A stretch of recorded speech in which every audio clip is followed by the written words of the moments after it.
Hey there, Bakugan fans! Welcome back to Bakumentary, your go-to show for competitive Bakugan Battle Planet news, gameplay, deck profiles, and more.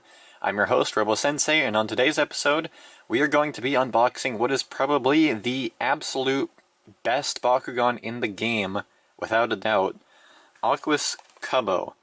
Aquos Cubbo has been long-awaited Wave 6 cores, Resurgence Wave 3. They kind of took a while to come out, and ended up having AA Starter Pack Wave 1s come out before BR Wave 3 could even finish. The BR Wave 3's Ultras aren't even out yet, but the BR Wave 3 cores are showing up around targets, and some of us, only about 3 people that I know of so far, including myself, have been able to get an Aquos Cubbo. As soon as we get into him, we'll see why he is the best Bakugan in the game. We'll go over the box here. He is have Magic Shield Flaming Fist, which does atone to why he is so good. It is a little interesting. His mold it's not exactly the smoothest for a core, but he still can do precision rolls pretty well. Interesting on the back of the box here, the render doesn't show any of the white effects in his eyes, so it's just got a soulless stare going on here. Other Wave 6 cores, Aquos Hydronoid, or I guess it just says Hydra, Zentar, or Dark Zentar, Pyrus Pegatrix, Chaos Vicerox. We've gone over Pyrus Pegatrix in the Aurelus Dragonoid Ultra Starter Pack. Dark Zentar, not too great to go over there. Aquos Hydronoid, even less of a great Bakugan. Chaos Vicerox, I should have held on to unbox, but he is pretty good. He's got double Magic Shield, and he's got a nice hero effect on his Evos. We might go over him again sometime later, but for now, let's get into this Aquos Cubbo and see how great he really is.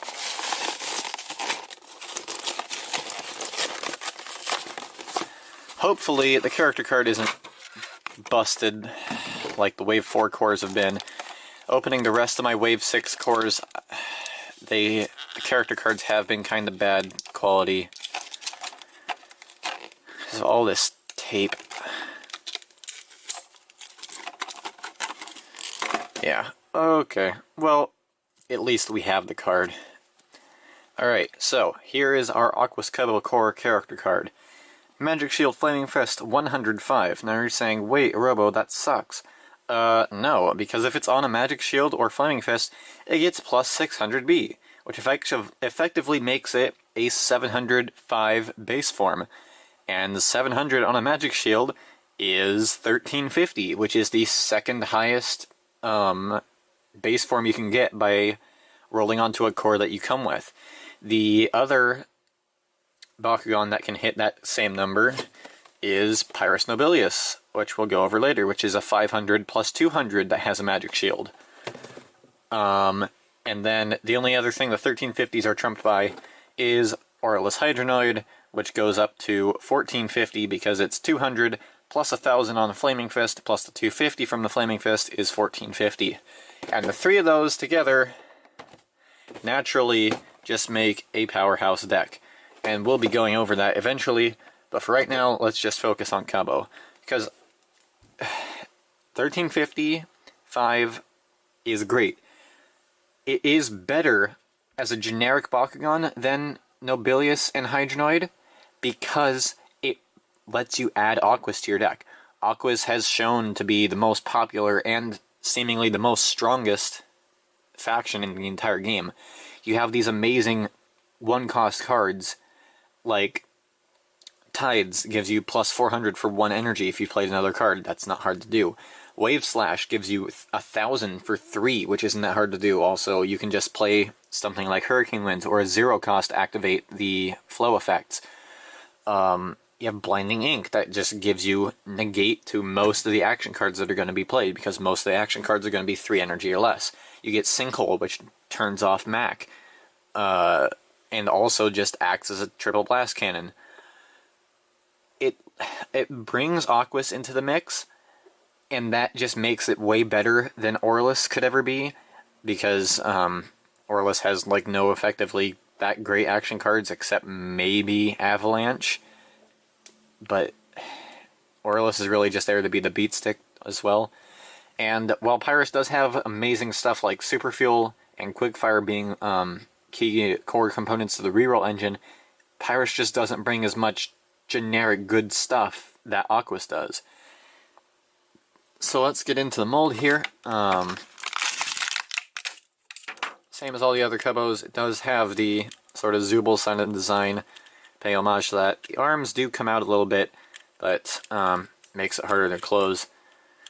It is super simple to close though. You just roll in the ears and then you just shove it closed. The nose, or the snout, just folds itself in. This is what I was talking about, how it's not really smooth in ball form. The little feet part don't really fit into the rest of the ball that well, so they are kind of sticking out a bit. It should still be easy to roll well. Going off of what I've tested with a Darkest Cubbo for another deck we'll go over later. But yeah, the snout doesn't seem like it should stick out at all. The ears don't really protrude at all. It is probably the least smooth and round as any core have been, but that also can be attributed to a theory that everything was originally going to be an Ultra, and that Cubbo was supposed to be an Ultra, and that's why it has the an Ultra Strength magnet. You can see the yeah, if we shine the light on it, the base of where the magnet's gonna hit is actually the size of an Ultra's instead of the size of a regular core's, and that Cubbo was originally supposed to be an Ultra, as well as it having a magnet that has the strength of an Ultra. But let's get into rolling it, and we'll see if we can actually get that precision off. So, see if I can set up a core here. If I roll under the tripod, yep, he still rolls pretty well if you have the right methods. But yeah, where is Cubbo's printed B power actually? Not that printed B power means. Oh, there it is. Okay. Yep. So he's just a little 100 B guy, but that doesn't matter when you're rolling onto a 650 Magic Shield. Putting you up to 700, and then the 650 makes you 1350, and that's just incredibly strong. The only other things that match that are Pyrus Nobilius, and the only thing that beats it is Aurelus Hydronoid, unless you are playing something on a Magic Shield that normally doesn't have it, like if you're just rolling Darkest Hydorus Ultra onto a Magic Shield, sure, that has 1450, but at that point I'll just say, okay, I'll lose the battle, I'll take the 1 damage. And I get to use Cubbo again, and you don't get to use Hydorus again. Yeah, this, as well as just going into the deck with the other 1350 and the 1450, you can just put this in anything, because it's your best go-to option for just putting Aquos into a deck.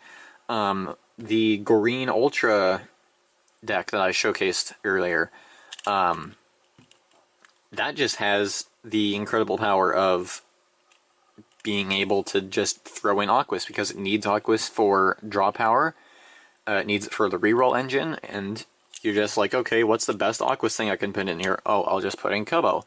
We're pretty much replacing Aquos Fangzor in anything that needs it, because Aquos Fangzor was played in my Heroes deck, and I liked it because of the draw power, but I did not like only having 2 Magic Shields, and now Cubbo is going to be able to remedy that.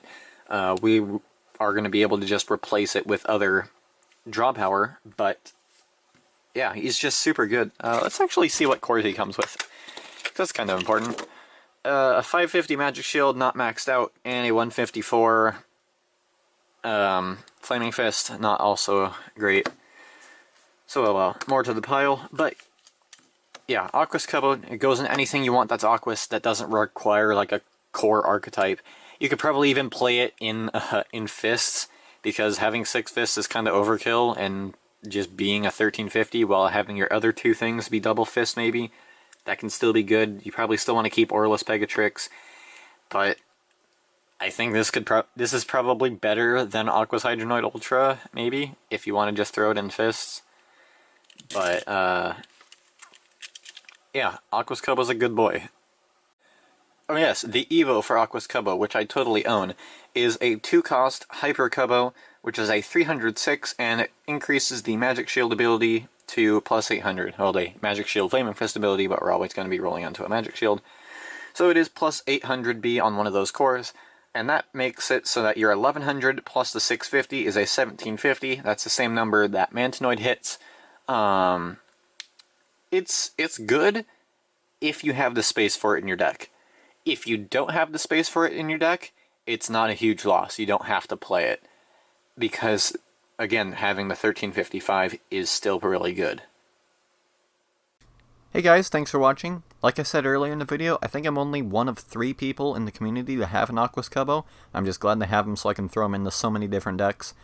Be sure to subscribe if you want to see more content like this. Follow me on Twitter at the RoboSensei, and stay tuned for the next episode for more insightful Bakugan content.